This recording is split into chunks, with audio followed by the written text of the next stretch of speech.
Voilà, bonjour à tous et merci de me rejoindre au cœur de la Bible, donc dans cette rencontre. Vous êtes maintenant de plus en plus habitués à ce rendez-vous particulier qui nous plonge au cœur du livre de Samuel. Alors nous allons, si vous voulez bien, continuer et poursuivre. Mais d'abord, je vous pose la question de savoir si vous allez bien, je l'espère en tout cas, de tout cœur. Votre santé physique, mais aussi votre santé mentale et spirituelle. Ça m'importe beaucoup de savoir si vous allez bien. Et je le souhaite en tout cas de tout cœur. Que la grâce du Seigneur vous accompagne pendant cette vidéo et ce partage. Alors on va ensemble, si vous voulez bien, relire le texte, ou plutôt continuer la lecture du chapitre 14, à partir du verset 24 et nous lirons jusqu'au verset 46. Voilà. Allons-y et commençons la lecture. La journée fut fatigante pour les Israélites.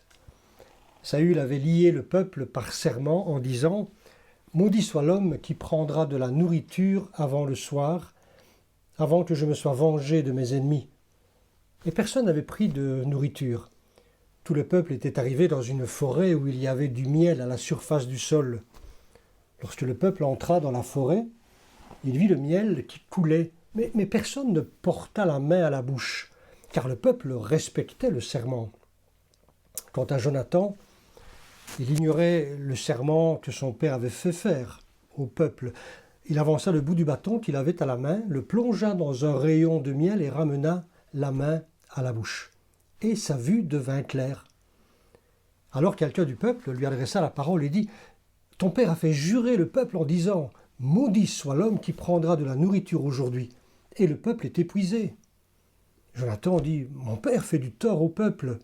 Regardez donc comme ma vue est devenue claire du fait que j'ai goûté un peu de ce miel. Si aujourd'hui le peuple avait mangé du butin qu'il a trouvé chez ses ennemis, la défaite des Philistins n'aurait-elle pas été plus grande ?» Ce jour-là, ils portèrent des coups aux Philistins depuis Michmash jusqu'à Ajalon. Le peuple était très fatigué et il se jeta sur le butin. Il prit des brebis, des bœufs et des veaux, les égorgea à même le sol et en mangea avec le sang. On le rapporta à Saül en disant « Le peuple pêche contre l'Éternel en mangeant de la viande avec le sang. » Saül dit « Vous commettez un acte d'infidélité. Roulez immédiatement une grande pierre vers moi. » Puis il ajouta « Dispersez-vous parmi le peuple et ordonnez à chacun de m'amener son bœuf ou sa brebis et de l'égorger ici.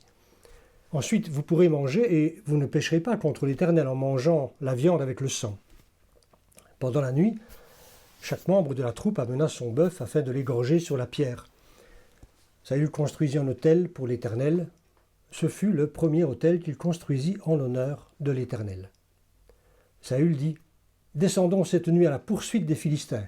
Pillons-les jusqu'au matin, sans laisser de survivants. » Les Israélites répondirent « Fais tout ce qui te semblera bon. » Alors le prêtre dit « Approchons-nous ici de Dieu. » Saül consulta Dieu. « Dois-je descendre à la poursuite des Philistins? Les livreras-tu entre les mains d'Israël ?» Mais l'Éternel ne lui donna aucune réponse ce jour-là. Saül dit « Approchez-vous ici, vous tous, les chefs du peuple. Faites des recherches et voyez quel péché a été commis aujourd'hui. En effet, l'Éternel, le libérateur d'Israël, est vivant. Même si mon fils Jonathan en est l'auteur, il mourra. » Dans tout le peuple, personne ne lui répondit. Saül dit à tout Israël, « Mettez-vous d'un côté, et mon fils Jonathan et moi, nous serons de l'autre. » Le peuple dit à Saül, « Fais ce qui te semblera bon. » Saül dit à l'Éternel, « Dieu d'Israël, fais connaître la vérité. » Jonathan et Saül furent désignés, et le peuple fut libéré. Saül dit, « Procédez à un tirage au sort entre mon fils Jonathan et moi. » Jonathan fut désigné. Saül lui dit, « Raconte-moi ce que tu as fait. » Jonathan le lui raconta, et il dit, « J'ai goûté un peu de miel avec le bout du bâton que j'avais à la main. Me voici, prêt à mourir. » Saül dit, « Que Dieu me traite avec la plus grande sévérité si tu ne meurs pas, Jonathan. » Le peuple dit à Saül, « Quoi, Jonathan mourrait, lui qui accomplit cette grande délivrance en Israël? Certainement pas. l'Éternel est vivant. Pas un cheveu de sa tête ne tombera à terre, car c'est avec Dieu qu'il a agi aujourd'hui. » Ainsi le peuple sauva Jonathan, et il ne mourut pas. Saül cessa de poursuivre les Philistins, et ceux-ci partirent chez eux. Voilà, nous resterons là avec la lecture, du moins pour l'instant. Un petit rappel, si vous voulez bien, sur les événements qui ont précédé ce texte. L'exploit de Jonathan, donc, qui avec son fidèle écuyer a osé braver l'ennemi sans l'avis de qui que ce soit, eh bien, cet exploit a revigoré les troupes d'Israël. Et le combat, très vite, va tourner à l'avantage des Israélites. Surtout que la panique est générale. Dieu y a mis son grain de sel en quelque sorte. Il nous est dit que les Philistins tournèrent l'épée les uns contre les autres dans un très grand trouble.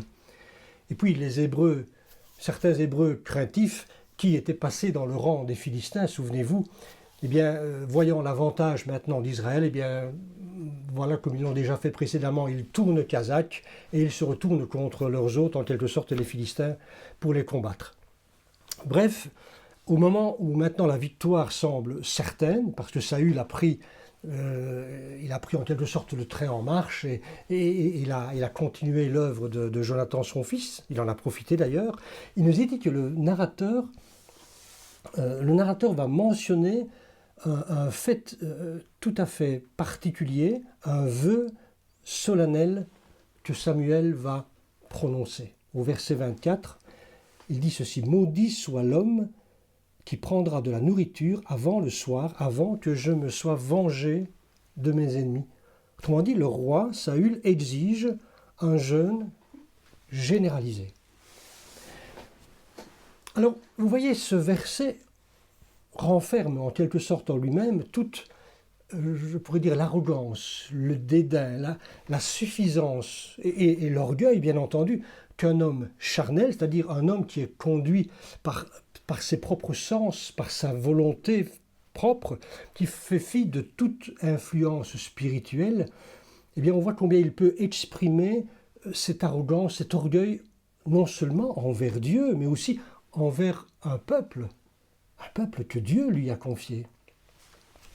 Alors, 4 points que l'on peut mettre en évidence par rapport à ce simple verset 24. D'abord, c'est la malédiction qui est dans sa bouche.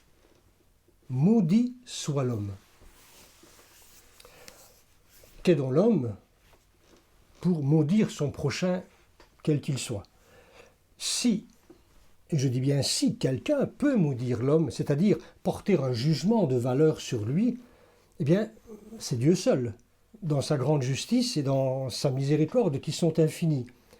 Jérémie 11.3, par exemple, dit ceci: « Ainsi parle l'Éternel, le Dieu d'Israël, maudit soit l'homme qui n'écoute point les paroles de cette alliance. » Et un peu plus loin, toujours, dans Jérémie, au chapitre 17, le verset 5, « Voici ce que déclare l'Éternel, maudit soit l'homme qui compte sur des hommes et qui fait des moyens humains la source de sa force, mais qui détourne son cœur de l'Éternel. » On parle bien de Dieu, l'homme n'a pas cette prérogative, cela ne lui est pas permis. L'homme spirituel, c'est-à-dire l'homme qui est rempli de l'Esprit de Dieu, au contraire, lui cherche toujours à bénir Dieu, mais aussi son prochain, et peu importe les circonstances dans lesquelles il se trouve. Romains 12, 14, « Bénissez ceux qui vous persécutent. Bénissez et ne maudissez pas. » Un point suivant à relever, toujours par rapport à ce verset 24, c'est que nous voyons que la préoccupation majeure de Saül, c'est sa propre satisfaction, sa propre gloriole, pourrions-nous dire, afin que je me sois vengé de mes ennemis. Ces mots montrent combien Saül, de plus en plus, rapportait tout à sa propre personne. Il avait fait de cette guerre contre les Philistins une affaire personnelle. Quel égocentrisme! Il prenait la place qui revenait à Dieu seul. Un autre point encore que l'on peut mettre en évidence, c'est qu'il impose un jeûne. Autrement dit, il détourne les exercices de piété, comme le jeûne, la prière ou autres, qui sont censés plaire à Dieu, eh bien, il l'utilise pour son propre intérêt. Le roi impose un jeûne pour s'assurer une victoire imposante contre ses ennemis. Il impose un jeûne pour des raisons, je dirais, religieuses. Tout comme précédemment, il pensait, avant le combat, qu'un sacrifice était indispensable à une victoire militaire, au chapitre 13. Nous avons trouvé ça, versets 8 à 12. Et maintenant, il espère accroître sa victoire en décrétant un jeûne généralisé. Donc on voit que Saül, c'est le type même de l'homme religieux mais charnel, un homme qui veut contraindre Dieu par ses pratiques religieuses. Et en particulier, comme ici, le jeûne. Le jeûne qui en principe est un acte de piété important dont le but est orienté vers la soumission à Dieu. C'est un acte qui doit être librement consenti, qu'on n'impose pas. Il ne doit être, le jeûne, ni rituel, ni légal. C'est un témoignage de notre humilité devant Dieu et notre attachement à sa personne. C'est aussi le jeûne une préparation, une aide à la prière, une aide à la méditation, dans l'attente éventuelle d'une grâce qui n'est pas méritée. Par contre, le jeûne n'est pas et ne doit jamais être un moyen de forcer Dieu, surtout quand les vies ne sont pas en adéquation avec sa volonté. Vous voyez, le jeûne ne peut pas compenser une désobéissance envers Dieu simplement par un acte de piété quel qu'il soit. On ne peut pas compenser une désobéissance. Ce que Dieu attend de nous, ce ne sont pas des actes religieux, mais c'est l'obéissance à sa volonté, tout simplement. Et enfin, un dernier point, toujours par rapport à ce verset, ce qui ne fait preuve, n'est-ce pas, d'aucune empathie, d'aucune compassion pour ces soldats qui, n'oublions pas, se sont donnés entièrement au combat et qui sont sans force. D'ailleurs, le texte le dira à de nombreuses reprises, ils sont affamés. Alors, quel mauvais berger que ce Saül, qui n'a aucune indulgence pour ses brebis.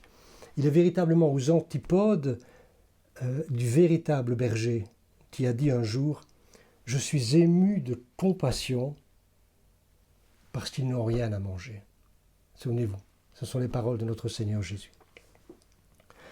Alors ce commandement arbitraire, donc cet acte ce serment fait de manière inconsidérée, eh bien, aura pour conséquence de limiter les effets de la victoire.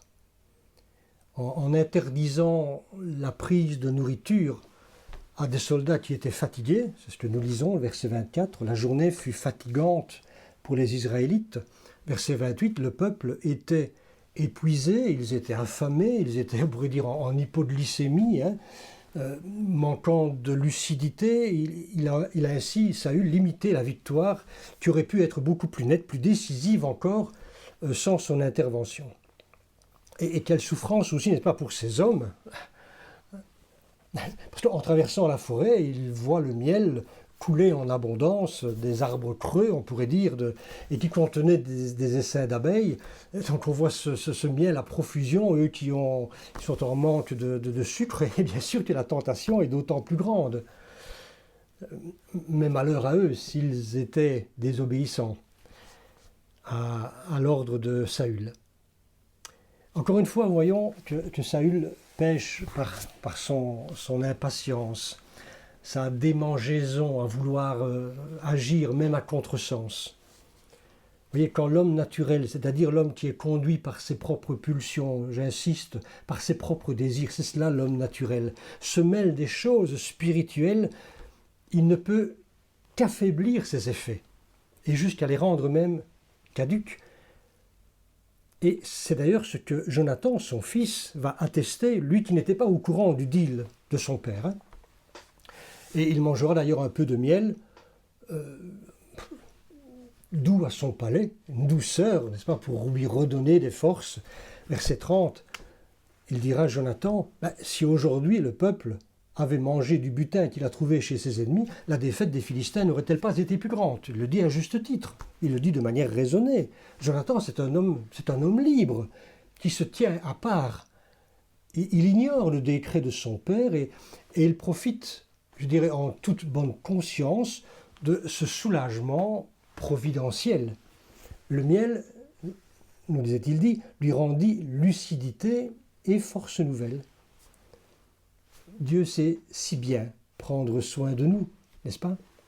N'oublions pas, et ça c'est une parenthèse, n'oublions pas que le récit se déroule dans le pays de la promesse, c'est-à-dire le pays là où coule le lait et le miel. Lait et miel qui sont ces éléments qui vont préfigurer, je dirais, la pleine bénédiction et la faveur de Yahweh Jireh, c'est-à-dire Dieu qui pourvoit. Oui, ce miel était là pour pourvoir à leurs besoins. Alors sur le plan spirituel, je dirais que la conséquence du vœu est tout aussi négative. Parce que le peuple, les soldats privés de lucidité, de clairvoyance, tiraillés par la faim, va se ruer sur la première nourriture qui est disponible, les animaux, et ils vont les dévorer sans respecter les lois divines sur les aliments. Ils étaient si affamés qu'ils n'ont même pas pris le temps de saigner l'animal, c'est-à-dire en le laissant écouler tout son sang.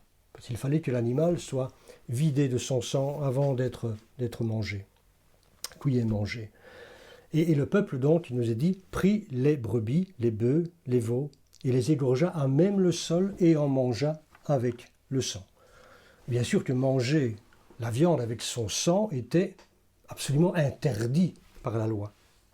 Lévitique 17 disent « Si un homme de la maison d'Israël ou des étrangers qui séjournent au milieu d'eux mangent du sang, d'une espèce quelconque, je tournerai ma face contre celui qui mange le sang, et je le retrancherai du milieu de son peuple, car l'âme de la chair est dans le sang. »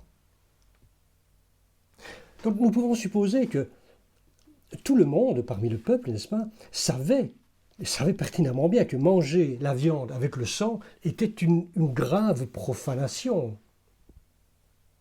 Ils heurtaient, bien sûr, le cœur de leur Dieu. Le sang est la vie, et cette vie appartient à Dieu seul. Mais voilà, le fardeau était beaucoup trop lourd pour eux, au-dessus des forces du peuple. Alors Saül, en bon connaisseur des bonnes pratiques religieuses, lui va critiquer, à juste titre bien sûr, le peuple de manière vive. Vous commettez un acte d'infidélité. On pourrait traduire plus exactement, selon l'original, vous êtes des traîtres, vous êtes des infidèles. Donc il critique violemment les soldats qui pourtant pendant toute la journée l'avaient suivi à la lettre dans le combat, avaient fait exactement ce qu'il demandait. Cependant, vous voyez, jamais Saül ne se remet personnellement en question.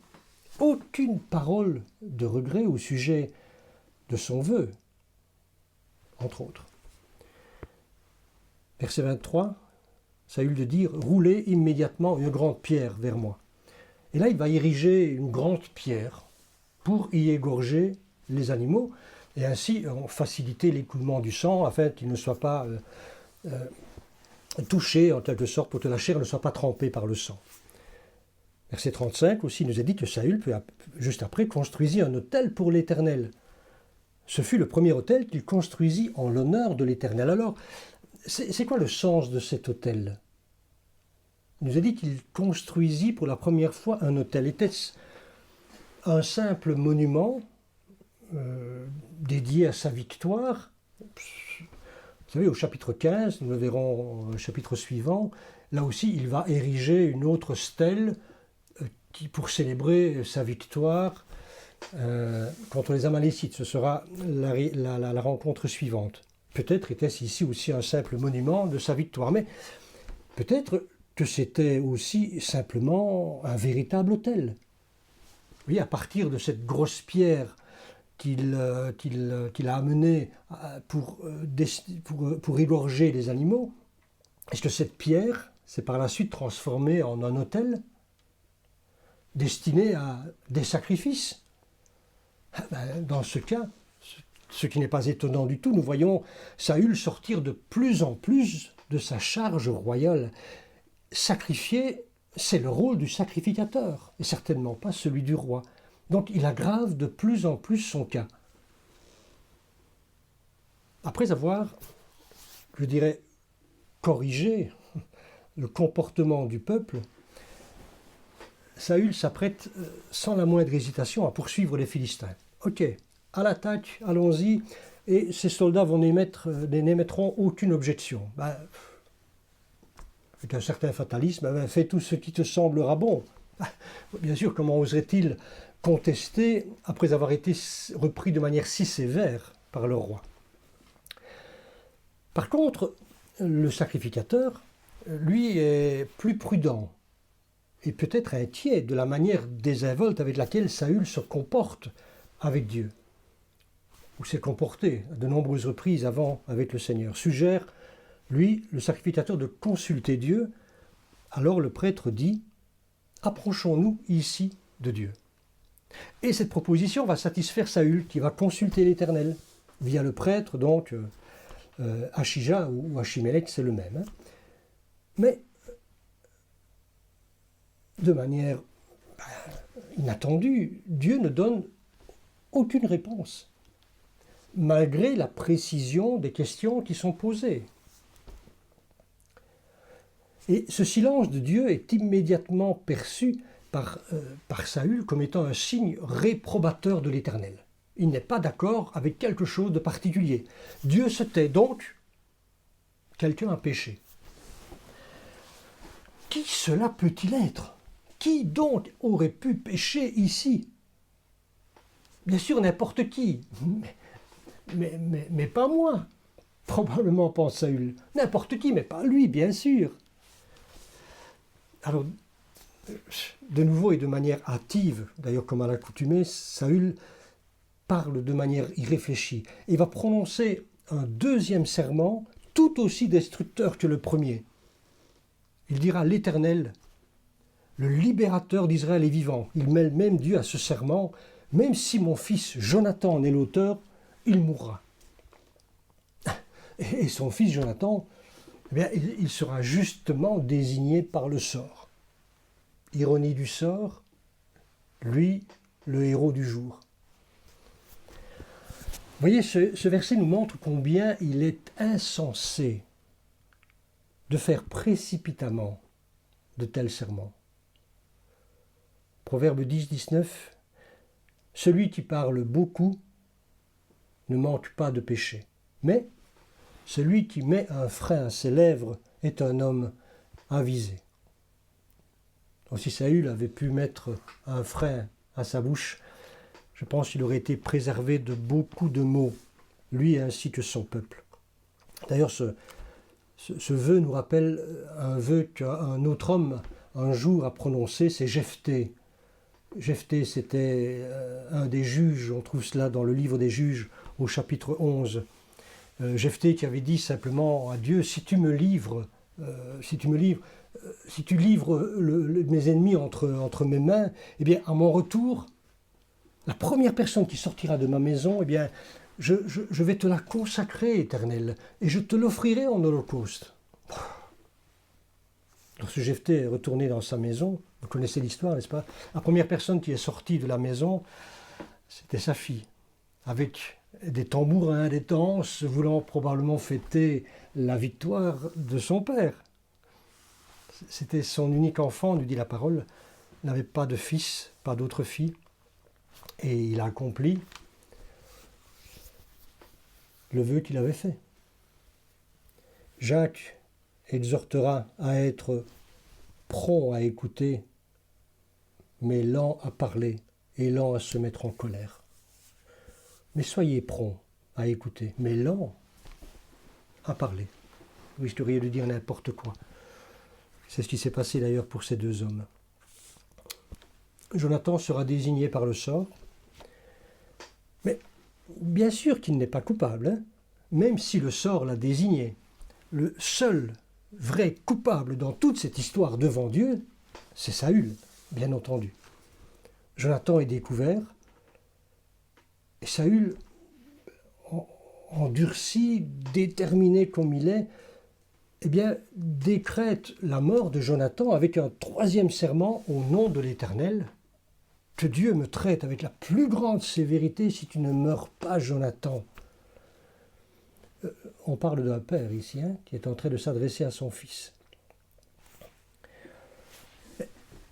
Par ce serment, cependant, on est en droit de se demander si l'action de Jonathan, son fils, était vraiment inconnue de Saül.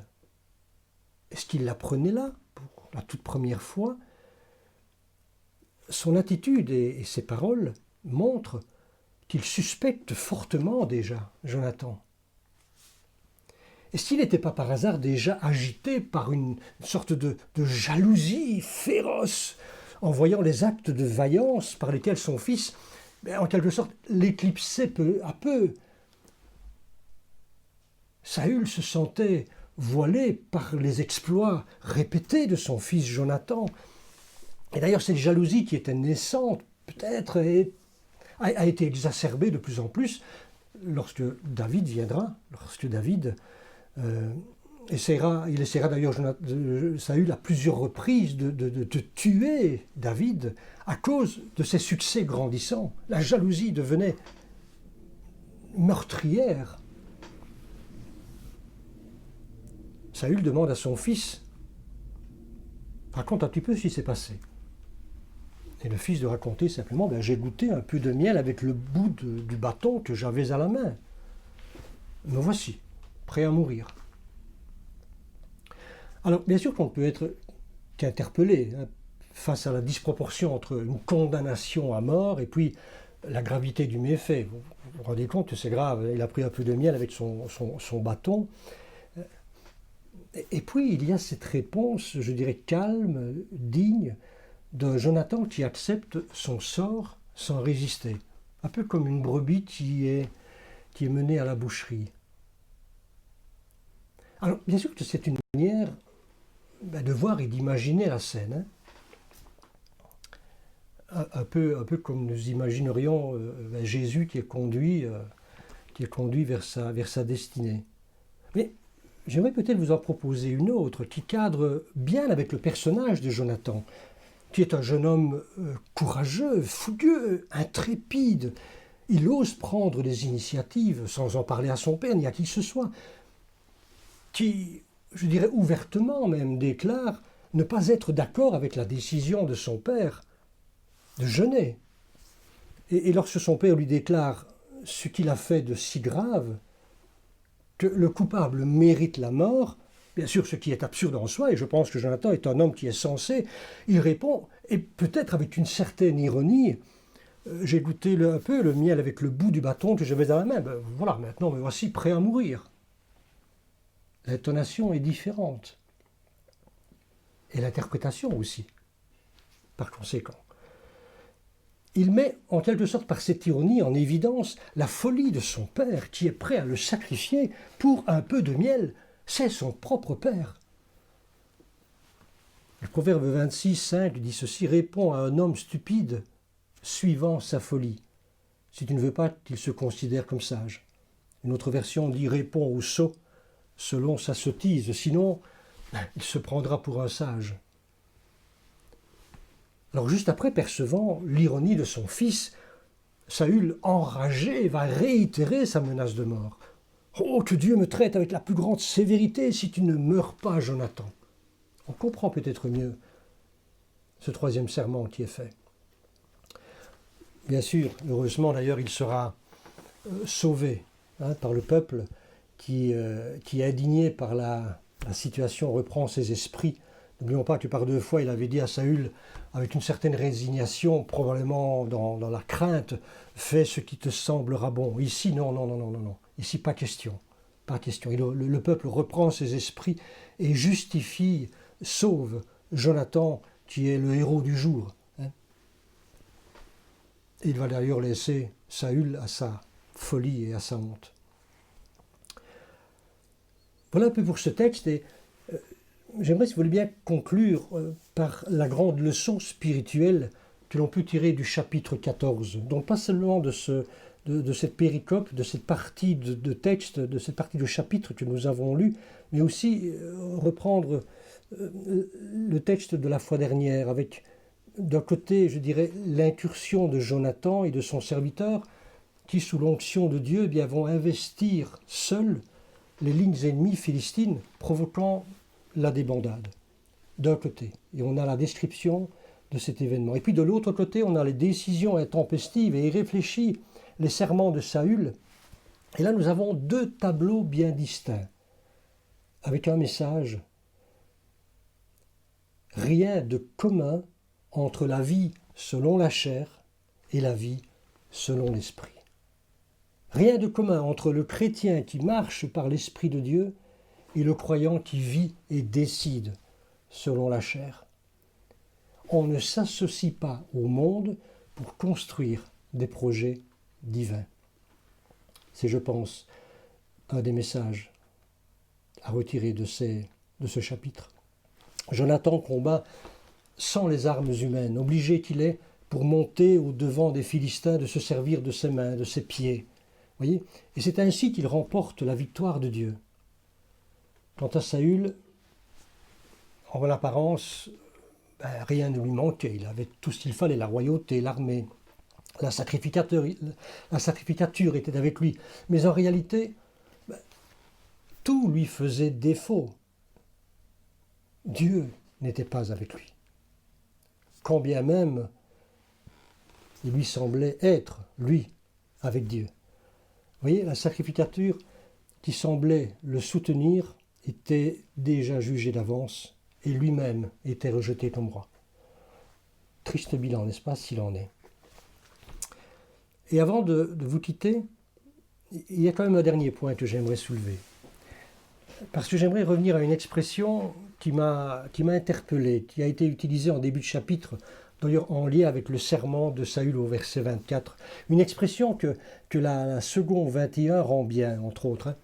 Saül avait lié le peuple par serment.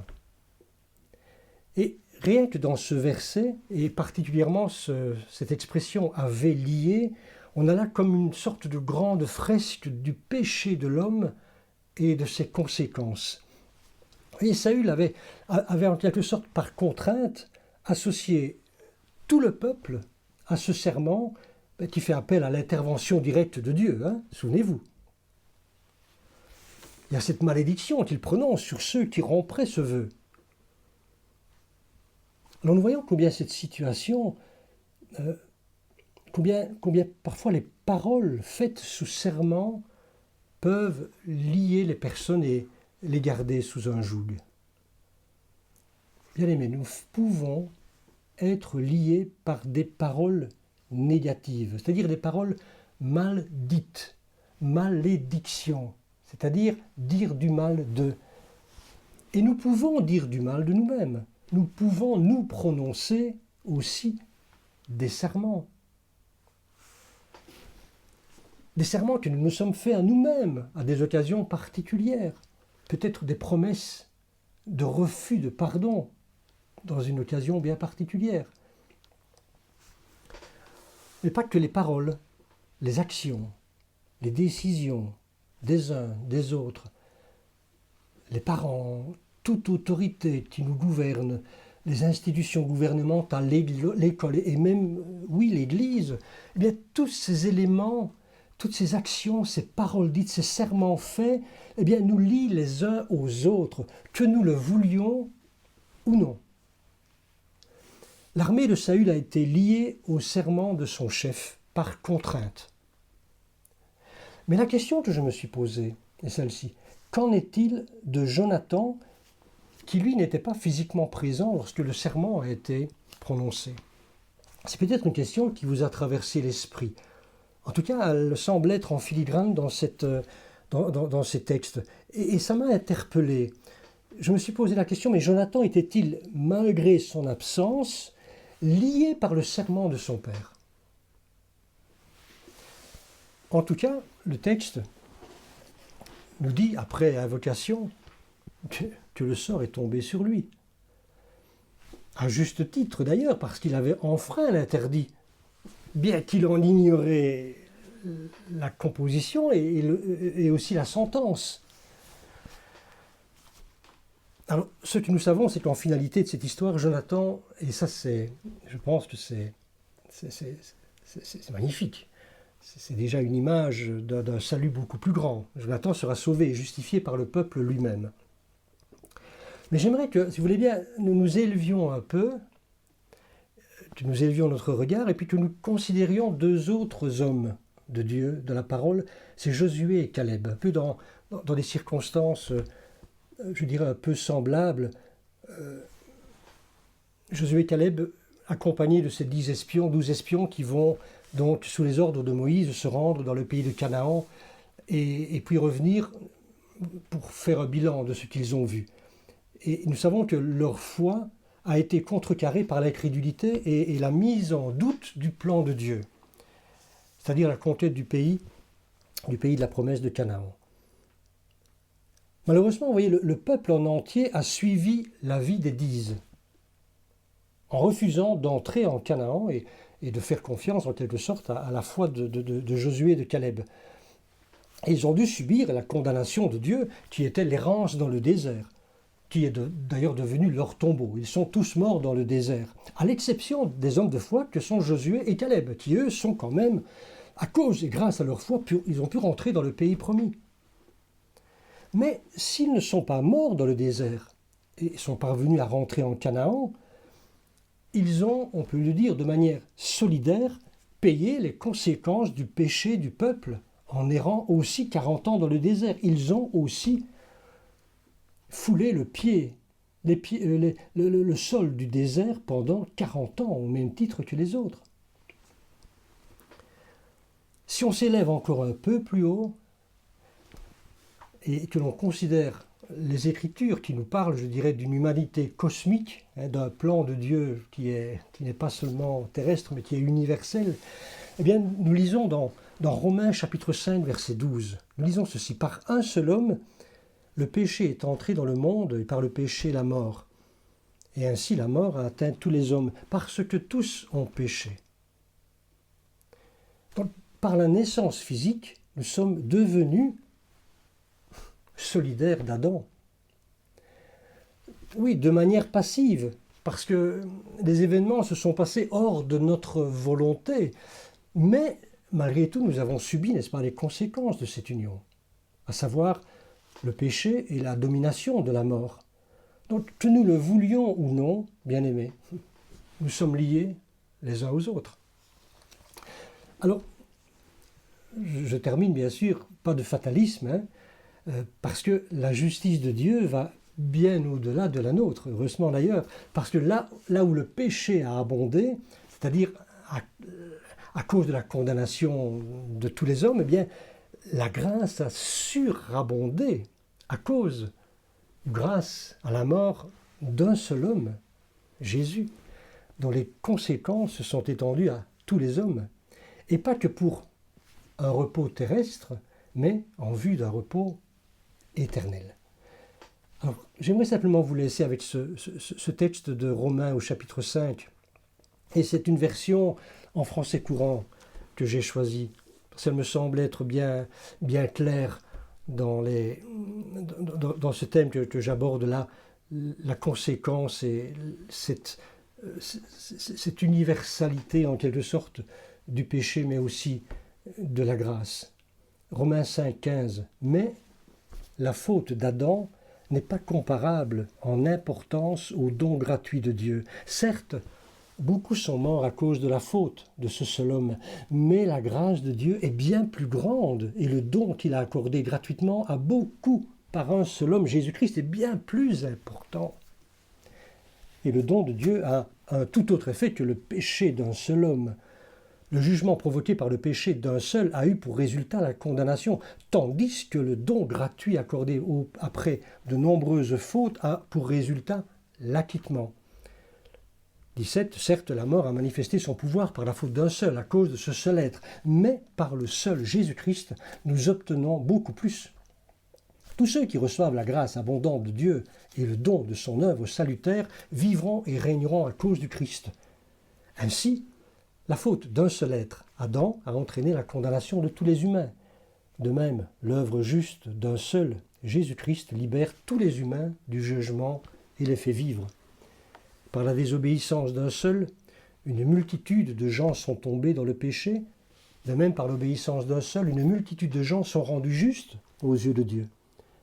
La loi est intervenue et alors les fautes se sont multipliées. Mais là où le péché s'est multiplié, la grâce de Dieu a été bien plus abondante encore. Verset 21 ainsi. De même que le péché a manifesté son pouvoir de mort, de même, la grâce de Dieu manifeste son pouvoir salutaire pour nous conduire à la vie éternelle par Jésus-Christ notre Seigneur. Amen. Bien-aimés, tous liés à cause de la désobéissance d'un seul, Adam, mais déliés pour toujours grâce au sacrifice d'un seul juste. Bien-aimés, nous pouvons être déliés de cette fatalité. Amen. Que Dieu vous bénisse et continue à fortifier votre âme et qu'il nous conduise à vivre cette pleine liberté à l'image de Jonathan, qui lui aussi, comme nous, a été justifié et sauvé. Par le peuple, nous c'est par la grâce et l'amour extraordinaire de notre Seigneur Jésus-Christ. Que son nom soit béni. Merci Seigneur encore pour cette grâce infinie, ce salut que tu nous as donné, offert gratuitement. C'est par grâce que nous sommes sauvés, par le moyen de la foi. Ce n'est pas par nos propres œuvres. Ce n'est pas par ces œuvres parce que nous pourrions nous en glorifier. Non, non, c'est par un acte tout à fait gratuit de ta part. Et nous t'en remercions, Seigneur. Et simplement, je prie, Seigneur, que cet acte de grâce soit manifesté à tous mes frères et sœurs, à tous les auditeurs. Et que ce soit notre désir de partager cette grâce, de partager l'Évangile qui libère, Seigneur, ceux qui sont liés à cause du péché d'Adam. Nous pouvons, Seigneur, les délier, comme tu le dis dans ta parole. Nous pouvons délier ceux qui sont liés, au nom de Jésus-Christ et par sa main puissante. Amen. Amen. Voilà, bien-aimés, le Seigneur vous bénisse richement et je vous souhaite une excellente fête de journée. Jusqu'à notre prochaine rencontre. Voilà, je me réjouis de vous revoir. À très bientôt.